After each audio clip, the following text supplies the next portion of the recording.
Hello everyone. In this lecture we are going to discuss about alternate tensor. अब देखो उसकी definition क्या होती है. Consider an abstract entity of order 3 and dimension 3. हमें कोई भी एक टेंसर क्वांटिटी को अज्यूम करना है जिसका ऑर्डर 3 है. ऑर्डर यानी कि रैंक नंबर ऑफ सफिक्सेस जो भी आप चाहें बोल सकते हैं वो 3 हो और उसकी डायमेंशन भी 3 हो, such that its components relatively to every system of coordinate axes are the same. अब देखो इसका क्या मतलब है कि उसके जो कंपोनेंट्स हैं, जब आप उन कंपोनेंट्स के लिए कोई दूसरा सिस्टम अज्यूम करोगे तो वो कोऑर्डिनेट चेंज नहीं होने चाहिए.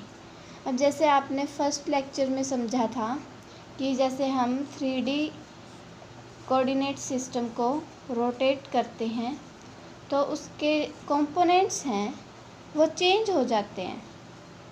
इसका मतलब क्या है कि हम उस सिस्टम को थीटा एंगल से रोटेट कर देते हैं. ठीक है. अब देखो जैसे मान लो ये कोई सिस्टम है और ये जो डॉटेड है ये एक मतलब हमने इसको रोटेट कर दिया है. अब इस डेफिनेशन क्या बोलना चाह रही है, such that it's components relatively to every system. This is system 1 and this is system 2 of coordinate axis are same. यानी कि हम जब इसको रोटेट करते हैं तो उसके कोऑर्डिनेट जो हैं वो चेंज नहीं होने चाहिए. ठीक है. अब देखो आपको पता है कि हम टेंसर के केस में मैट्रिक्स की रिप्रेजेंटेशन से समझते हैं. अब यहाँ पर हमने रैंक 3 अज्यूम की है और 3D का केस लिया है. तो इसका मतलब क्या होगा कि जो डायमेंशन है उसकी पावर रैंक है 3, तो इसके कंपोनेंट्स कितने हो जाएंगे 27. अब इसको जब लिखोगे आप तो आपको 27 इसके कंपोनेंट्स मिल जाएंगे, जिसका मतलब होगा कि जब जो मैट्रिक्स के एलिमेंट्स हैं वो 27 हैं. अब हम इसकी नोटेशन कैसे करते हैं, देखो हमने इस क्वांटिटी को अज्यूम किया है यानी कि ये जो डेफिनेशन में डिफाइन है हम इसको अज्यूम करके चलेंगे. दैट मीन्स हम इसको एप्सिलॉन से डिनोट कर लेते हैं और उसके सफिक्सेस होंगे आई, जे एंड के. ठीक है. अब इसकी डेफिनेशन क्या बोल रही है, जो अल्टरनेट टेंसर है वो होता है कि इस क्वांटिटी की वैल्यू 0 होगी कब, जब इन तीनों सफिक्सेस में से कोई 2 सफिक्सेस इक्वल होंगे. अब जैसे 2 सफिक्सेस इक्वल होने का मतलब है आप इक्वल टू ले सकते हैं, आई इक्वल टू जे भी पुट कर सकते हैं, जे इक्वल टू के भी पुट कर सकते हैं और के इक्वल टू आई भी पुट कर सकते हैं. अगर इन दोनों में से कोई भी सफिक्स इक्वल हो गया तो उसकी वैल्यू 0 हो जाएगी. ठीक है. अब उसके बाद देखो इसकी वैल्यू 1, दैट मीन्स इसकी वैल्यू 1 कब होगी, जब ये जो सफिक्सेस हैं जब ये साइक्लिक ऑर्डर में होंगे. साइक्लिक ऑर्डर में होने का मतलब है कि जैसे हम लिखते हैं आई, जे एंड के.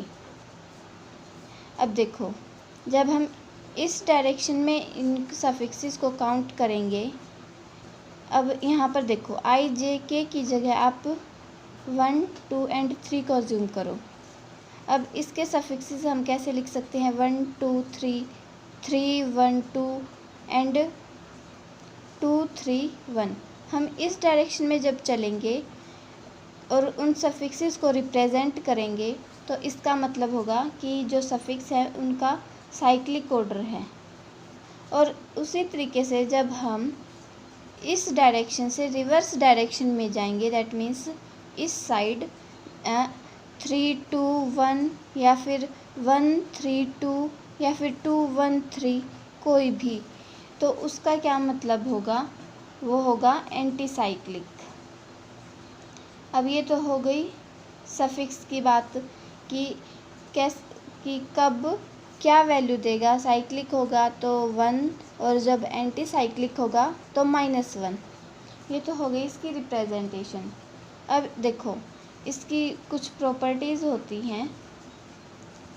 प्रॉपर्टीज़ क्या होंगी, जैसे एप्सिलॉन जो है, जब आप इसकी सफिक्सेस की नोटेशन करोगे 1 2 3 की, उसमें 1 2 3 अगर 3 ऑर्डर की है सफिक्स तो वो क्या क्या होगी, एप्सिलॉन 1 2 3। जैसे हमने अब साइक्लिक ऑर्डर में समझा है, तो this will be equal to epsilon 3 1 2 equal to epsilon 2 3 1 equal to 1।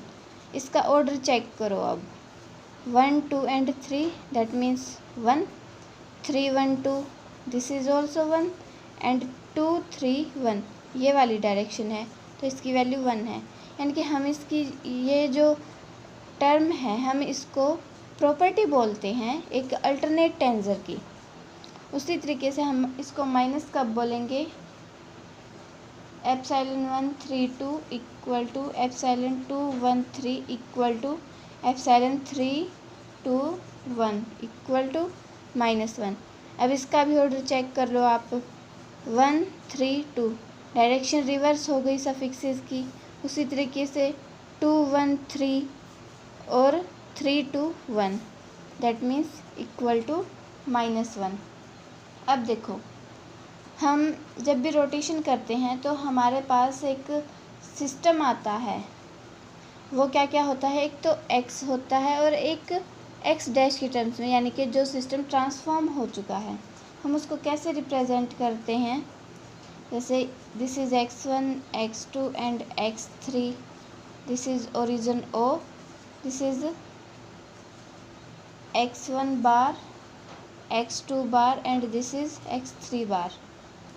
अब देखो, जो रेक्टेंगुलर एक्सिस हैं उन जो सिस्टम है उसको लिखेंगे हम OX1 OX2, this is this and this OX3, और ट्रांसफॉर्मेशन होने के बाद हो जाएगा OX1 bar OX2 bar and OX3 बार। ये तो हो गई हमारे पास रेक्टेंगुलर एक्सिस। और अब हमें क्या प्रूव करना है कि ये जो एप्सिलॉन है सफिक्स i j k, ये एक टेंसर क्वांटिटी है जिसका ऑर्डर 3 है। ऑर्डर बोलो या फिर रैंक बोलो एज यू विश। तो हम इसको कैसे एक्सप्रेस कर सकते हैं, ये जो एप्सिलॉन टेंसर है, आपको पता है कि हम मैट्रिक्स की हेल्प लेते हैं टेंसर को एक्सप्लेन करने के लिए। तो इस एक्सप्रेशन को हम लिख सकते हैं LIP LJQ and LKR equal to epsilon I J and K। ये तो हो गई इसकी रिप्रेजेंटेशन। अब देखो, हमने क्या कंसीडर किया था, रैंक 3 और डायमेंशन 3, टोटल हो गए हमारे पास 27 कंपोनेंट्स। अब इसको मैट्रिक्स की फॉर्म में रिप्रेजेंट करने के लिए हम कुछ कंडीशंस को देखेंगे, वो क्या होंगी। अब देखो, अगर आपको याद हो तो जब मैंने एंटी सिमेट्रिक टेंसर बताया था तो वहाँ भी सेम बात को एक्सप्लेन किया था कि जो डायगोनल एलिमेंट्स होंगे वो सभी 0 हो जाएंगे, क्योंकि जो डायगोनल एलिमेंट्स होते हैं वहाँ पर i इक्वल टू j हो जाता है। उसका मतलब है कि वो 0 के इक्वल हैं। ठीक है, अब यहाँ पर 27 तो कंपोनेंट्स हैं, और जब आप इसकी वैल्यू निकालोगे i इक्वल टू j के प्लेस पर, तो आपके पास 6 कंपोनेंट्स जो होंगे वो डायगोनल एलिमेंट्स आ जाएंगे, जिसका मतलब होगा कि हम उनको काउंट नहीं करेंगे। दैट मीन्स ये होंगे कि नॉन जीरो कंपोनेंट्स। और उसके बाद आपके पास बचे 21 कंपोनेंट्स। ये जो 6 हैं वो यहाँ नॉन जीरो नहीं, 0 कंपोनेंट्स हो जाएंगे। और उसके बाद जो आपके पास 21 टर्म्स बचेंगे, 21 एलिमेंट बचेंगे उस मैट्रिक्स के, तो उसमें i इक्वल टू j और k, उसमें से कोई 2 सफिक्सेस इक्वल होंगे। इस कंडीशन को हम अज्यूम करके चलेंगे। तो जब हम इस कंडीशन को अज्यूम करते हैं तो हमारे पास एक मैट्रिक्स फॉर्म होगी जिसके 9 कंपोनेंट्स होंगे, वो हो जाएगी L1P, L1Q, L1R, then L2P, L2Q, L2R। उसी तरीके से यहाँ भी L3P, L3Q एंड L3R। ये होगी मैट्रिक्स की रिप्रेजेंटेशन। फिर से वही बात कि इसकी वैल्यू 0 कब होगी, 1 कब होगी और -1 कब होगी। अब जब आप इसको एक्सपेंड करोगे, जब आप इसको समझोगे तो इसकी वैल्यू 0 हो जाएगी कब, जब P, Q और R जो है इक्वल वैल्यू होंगी। जैसे आपने यहाँ देखा था ना कि अगर दो सफिक्सेस की वैल्यू इक्वल है तो वो 0 हो जाएगी। सेम केस यहाँ पर भी है। फिर इसकी वैल्यू जो है 1 कब होगी, तो 1 वही साइक्लिक परमुटेशन, ये हमने मैट्रिक्स की टर्म में समझा है। सेम एग्जांपल है, वैसे तो हमने इसी को तो कंसीडर कर रहे हैं, इसी की एक शॉर्ट फॉर्म है, एक एग्जांपल के थ्रू है, उससे समझ रहे हैं। सिमिलर तरीके से -1 होगा कब, जब एंटी साइक्लिक होगी जो सफिक्स हैं उनकी वैल्यू। अब देखो हम इस एग्जांपल के थ्रू देख रहे हैं कि जो गिवन क्वांटिटी है, कौन सी क्वांटिटी, रेक्टेंगुलर एक्सिस जो कि सेटिस्फाई कर रही है टेंजोरियल ट्रांसफॉर्मेशन इक्वेशन, और जो कि टेंजर है। अब देखो ये जो टेंजर है हम इसी को बोलते हैं alternate टेंजर। This is the definition. चलो हम इसकी डेफिनेशन लिखवा देते हैं। And the components of the given quantity in any two systems of rectangular axis। अब देखो ये वही बात एक्सप्लेन कर रही है जो कि मैंने जस्ट अभी बताई है कि जो कंपोनेंट्स हैं किसी क्वांटिटी के किसी रेक्टेंगुलर सिस्टम, मतलब जो रेक्टेंगुलर एक्सिस है किसी सिस्टम की, वो क्या कर रही हैं, सेटिस्फाई दिस टेंजोरियल ट्रांसफॉर्मेशन इक्वेशन। ये टेंजोरियल ट्रांसफॉर्मेशन इक्वेशन को सेटिस्फाई कर रही हैं, so that the entity is a टेंजर, जिसकी वजह से जो क्वांटिटी है वो एक टेंजर है। आप एंटिटी बोलो या फिर क्वांटिटी बोलो, as you wish, is a tensor and this is called alternate tensor. अब देखो यहाँ से एक नोट पॉइंट और निकल के आता है। मैंने बोला था कि जो एंटी सिमेट्रिक टेंजर था वहाँ पर हमने पढ़ा था एक एग्जाम्पल की फॉर्म में, लेकिन वहाँ पर ये सारी एक्सप्लेनेशन नहीं थी।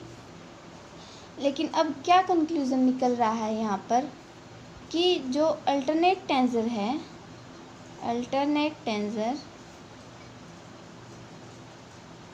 इज़ सिमिलर टू किसके, एंटी सिमेट्रिक टेंजर। वहाँ पर भी हमने इसी तरीके से समझा था इसको। देखो यहाँ पर मेन सिग्निफिकेंस क्या है, कुछ लाइंस और बोल सकते हैं इसके बारे में कि जब हम अल्टरनेट टेंजर को एक मैट्रिक्स की फॉर्म में रिप्रेजेंट करते हैं तो उसका मतलब है कि ये एक हाइपर मैट्रिक्स की फॉर्म से जनरेट हुई है। दैट मीन्स ये एक हाइपर मैट्रिक्स बोल सकते हैं आप। हाइपर मैट्रिक्स किसको, जो हमने पीछे मैट्रिक्स की फॉर्म में समझा है इस अल्टरनेट टेंजर को, उसको बोल सकते हैं। और उससे भी मेन पॉइंट ये है, alternate tensor is similar to anti symmetric. I hope so कि जो अल्टरनेट टेंजर है उसका सिग्निफिकेंस आपको समझ में आ गया होगा। अब इसके बाद एक एग्जांपल देख लेते हैं। इस एग्जांपल में आपको क्या गिवन है, if A I J are the cofactors, यानी कि आपको कोफैक्टर्स गिवन है किसके, ए आई जे के, इन अ डिटर्मिनेंट डेल, यानी कि जो डिटर्मिनेंट है उसको डेल से रिप्रेजेंट किया है और ऑर्डर क्या दिया है आपको 3। देन शो दैट, और हमें इस वाली फॉर्म को प्रूव करना है। देखो सबसे पहले आपको क्या पकड़ना है, क्या गिवन है आपको, ऑर्डर 3। दैट मीन्स ऑर्डर 3 होने का मतलब हम जनरली 3D का केस लेते हैं और ऑर्डर 3 है और 3D का केस है तो आपके पास कितने कंपोनेंट्स होंगे,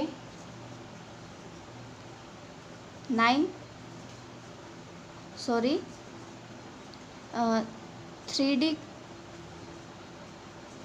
का केस है और आपके पास देखिए यहाँ पर जो सफिक्स हैं वो 2 हैं, दैट मीन्स रैंक 2। मैंने बाय मिस्टेक आपको 9 बोल दिया, वो बस ऐसे ही। यहाँ रैंक 2 है, रैंक 2 का मतलब देखो फॉर्मूला होता है जो डायमेंशन की पावर रैंक, दैट मीन्स यहाँ पर 2 इक्वल टू 9 कंपोनेंट्स। 9 कंपोनेंट्स को हम मैट्रिक्स के फॉर्म में कैसे रिप्रेजेंट करते हैं, हम 3/3 की मैट्रिक्स लिखते हैं। तो इस केस में हमें प्रूफ क्या करना है, प्रूफ इसको करना है। तो हम इसी की फॉर्म में कैसे रिप्रेजेंट करेंगे एक मैट्रिक्स की फॉर्म में, तो देखो हमारे पास 3 इक्वेशंस आएंगी। वो क्या होंगी, A11 A11 plus A12 this is capital 12 plus A13 this is 13। अब देखो आपको ये गिवन है डेल के इक्वल, दैट मीन्स डिटर्मिनेंट।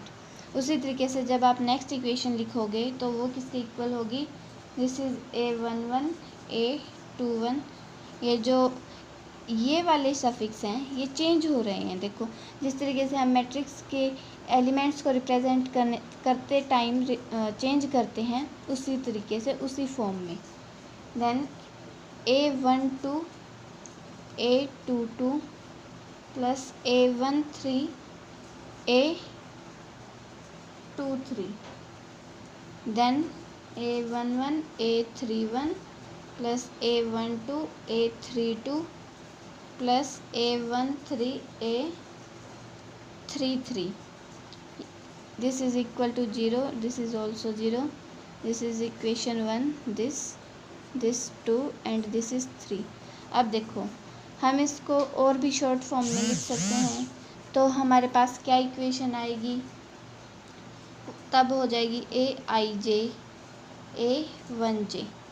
ये इसके लिए है क्योंकि ये तो i j इसी तरीके से चेंज हो रहा है, लेकिन यहाँ पर ये जो 1 है ये कांस्टेंट है, तो हमने 1 को कांस्टेंट रखा, देन j को वेरिएबल, देन प्लस, अच्छा तो ये इक्वल टू डेल, क्योंकि ये वाली इक्वेशन है। और उसी तरीके से जब आप नेक्स्ट इक्वेशन को लिखोगे, नेक्स्ट इक्वेशन किसके इक्वल आएगी, this is Aij A2j equal to 0, this is equation 4 5। देन इसके लिए हम 6 को रिप्रेजेंट करेंगे और इसकी शॉर्ट फॉर्म हो जाएगी Aij A3j। यहाँ पर 3 कांस्टेंट है तो 3, दिस इज इक्वल टू 0। अब देखो हमारे पास 6 इक्वेशन आ चुकी हैं।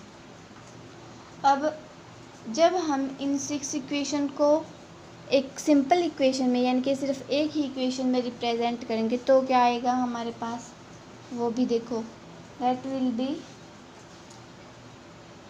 Aij Akj इक्वल टू, देखो इक्वल टू डेल। जब आप इसको लिखोगे तो आप इसको इस तरीके से लिख सकते हैं, डेल kj। आपने यहाँ पर